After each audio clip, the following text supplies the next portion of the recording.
Séduire de nouveaux marchés et diversifier son offre touristique, c'est ce que la Chambre du tourisme du Cap-Vert recommande pour relancer ce secteur lucratif. Le tourisme est la première source de devises étrangères de ce pays, composé de 10 îles au large de l'Afrique de l'Ouest. Samba police et marchandises en attendant l'arrivée des clients. Ce natif du Sénégal tient depuis 10 ans un commerce d'objets artisanaux.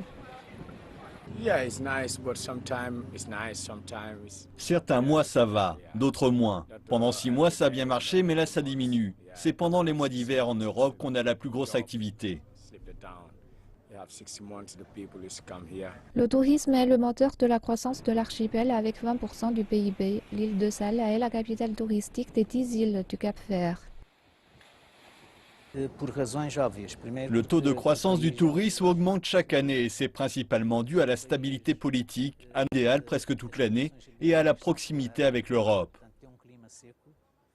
Le demi-million d'habitants de l'île bénéficient de cette proximité avec l'Europe, dont sont originaires 55% des touristes. L'Europe est notre plus gros marché, mais nous en cherchons d'autres, sans que cela soit au détriment des Européens. Par exemple l'Afrique et même l'Amérique du Sud. Nous travaillons dur pour attirer plus de touristes de ces régions. Le Cap-Vert cherche également à diversifier son offre touristique pour offrir plus que ses magnifiques plages. Nous n'avons pas exploré tous les domaines du secteur touristique. Il y a une forte concentration sur les plages, mais on pourrait explorer l'observation des oiseaux, la randonnée ou même le tourisme culturel. Au moins, nous avons lancé de nombreux investissements dans le tourisme sportif et récemment, nous avons organisé une compétition de football de plage. Le récent coup de pouce financier de la Banque mondiale pourrait accélérer le processus. En mai de cette année, le secteur, qui fonctionne sur la base des modèles de partenariat public-privé, a reçu un crédit de 5 millions de dollars dans le cadre d'un plan de développement de 5 ans.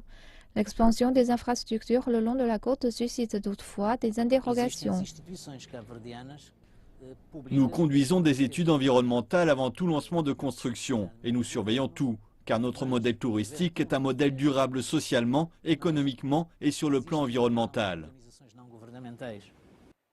Les aéroports de l'île sont rénovés pour satisfaire les normes internationales dans le cadre d'un processus pour faire monter en gamme un secteur essentiel à l'économie capverdienne.